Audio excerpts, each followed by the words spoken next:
it's wet and it's soggy again, so obviously no drone flying. Too bad, because I was actually interested in trying something a little different with the picture mode just to test it out. It's supposed to rain again the whole week, so hopefully we'll get some chance later on. You really shouldn't, but yesterday I was actually testing the auto white balance to see how well it actually performed, since I was going from the water to the sky to back to the trees. And you can notice on some of the trees when you go forward a bit, the orange tree basically started to turn more blue and blue as it went. So that's an example of why you want to set everything into a locked mode, whether it's the customs or one of those light settings. I was actually reading DJI's official response to the Canadian drone regulations, or the proposed one, which is actually rather lengthy, so I'll talk about that bit about that a little later, but covered pretty much most of the points in a, I guess you can say, politically correct way.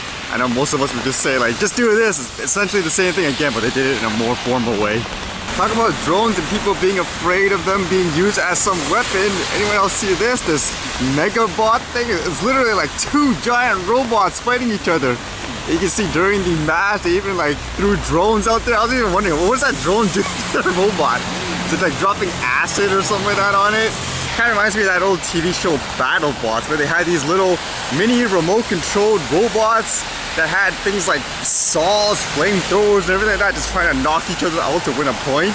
Whereas this one takes it to a whole new level. It's like something you'd see right in a video game or a movie with these huge mechs. In some cases I had a hard time believing if it was real or not, because like with the announcers like, oh my god, it's becoming close, and the way they ran it, it seemed like it was so fixed. But I assume the technology and everything's real. If Transport Canada wants to ban anything from public areas, it should be stuff like this. This stuff I can see, not like a little harmless small drone that people use for photography reasons, for example. And speaking of Transport Canada and drone rules, I was reading this DJI official response to the Canadian drone regulations. It says here, it's written back in October the 11th, comments on draft regulations amending the Canadian Aviation's regulation, unmanned aircraft system. And even when I attended those live meetings, there were actually a lot of people who were asking, hey, is DJI doing anything? Because obviously if a lot of people are using their drones, then they probably have the biggest say in this, I guess, from a global voice, if that's the right way to say it. The first main point they're trying to get across is there has to be a clear distinction between a recreational and a commercial drone flyer, where in many cases there isn't. It seems like we're all bundled in the same package. And it's kind of interesting, they say here, an initial review of recreational operators on social media in response to the proposed shows a frighteningly large number of people vowing not to follow these regulations because meeting Transport Canada's requirement is too demanding for those receiving no economic incentives. That's kind of like the other stuff that we talked about too, I guess, just like that FAA, the emergency thing that they wanted to pass along. If you make it too difficult and complicated, then a lot of people are just going to bypass it. And I can easily see that for things like the insurance, for example. If it becomes too expensive, why would someone get an insurance like that? They'd rather take the risk, for example, flying it out there. And speaking of which, they commented on that. The title here says, unnecessary and unworkable insurance requirements for recreational usage. Transport Canada demands for $100,000 in liability coverage for all but the smallest category of drones is one of the most obvious areas where a culture of non-compliance could form, as the real cost for recreational use is too high to be feasible. And they say, according to an article, Transport Canada's estimate that this insurance requirement would cost pilots $15 a year. Is that true? A lot of us would say like, no way, right? Well, that's what they try to say here too. It says in the product, the cost can cost upwards of $500, a cost that is equivalent to the entire purchase price of many drones that are on the market at this time. I mean, that's what a lot of us say, the people that actually fly the drones. I know people in the public who don't fly, they look at it and go, well, that's reasonable, $15, but for most of us, when we do our research, that's just not the case. Most people will charge you hundreds and hundreds of dollars because it's meant more for commercial pilots, just from the sounds of it anyways. And the risk to injury is another big one, because in many ways, Transport Canada keeps saying things like, for example, the drone crashes into this, makes absolutely no difference how big or small the drone is, there's still a risk. But here they said the Federal Aviation Authority assures research has illustrated clearly that the risk of personal injury to humans from small drones is minimal.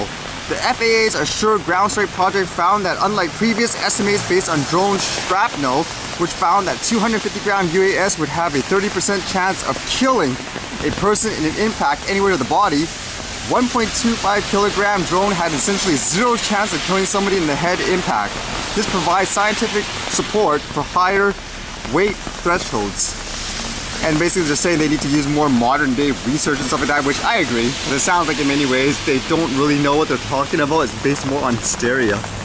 They also have a different weight class for the drones, like their suggestion anyways, because right now it's pretty much in the very small category. It's a Mavic Pro. Anything like a Phantom or higher, they're basically restricted in a more harsh way, which in many people's opinion that doesn't really make sense. It's still like a small thing. It doesn't make sense to compare a 1 kilogram drone to a 25 kilogram drone.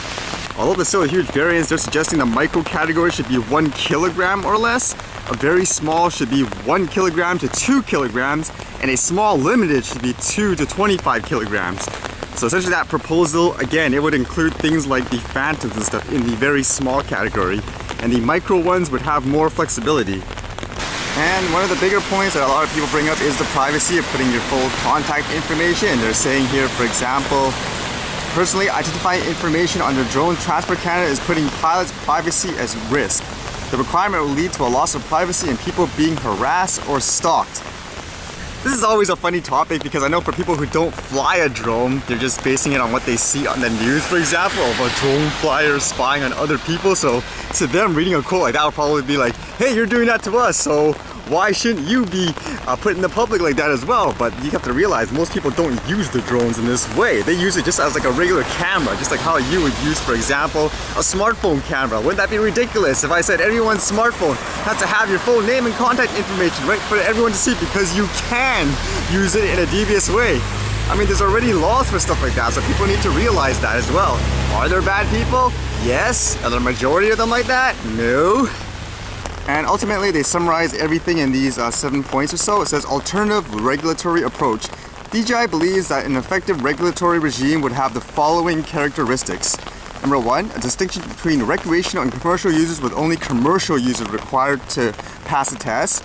No liability insurance requirement for recreational users. Weight categories based on the latest Assure research, including an increase in maximum weight for the very small category to 2 kilograms and for the micro category to 1 kilogram. Restrictions on flying near aerodromes that properly restrict UAS operations that would pose a threat to aircraft without unnecessarily banning a wide range of perfectly safe operations. This would include use in some locations of height restrictions to keep drones out of the flight path of aircraft rather than a blanket ban. Operation of small drones at an altitude of 30 meters several kilometers away from an airport do not pose risk. Blanket bans on those operations create uncertainty and encourage non-compliance without protecting safety. I believe these are more for manufacturer type of points. It says a compliance regime that is tailored to addressing significant increased risk that makes it simple for manufacturers to certify a UAS product line as compliant.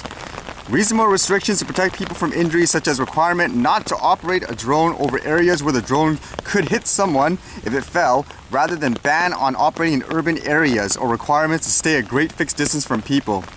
A method for identifying a drone that does not threaten the operator's privacy, such as requiring users to label their drone with registration number supplied by Transport Canada, or something that could identify an owner to police, such as a license plate number. Now, what would you guys think? It all makes sense, right?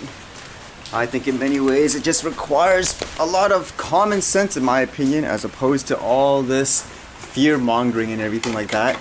It doesn't help anybody, in my opinion. Okay. Right, time to practice the martial arts. I guess it's raining again. There's actually a lot of footage I didn't use yesterday, so let's try to find something there.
the whole week too, so who knows if it clears up.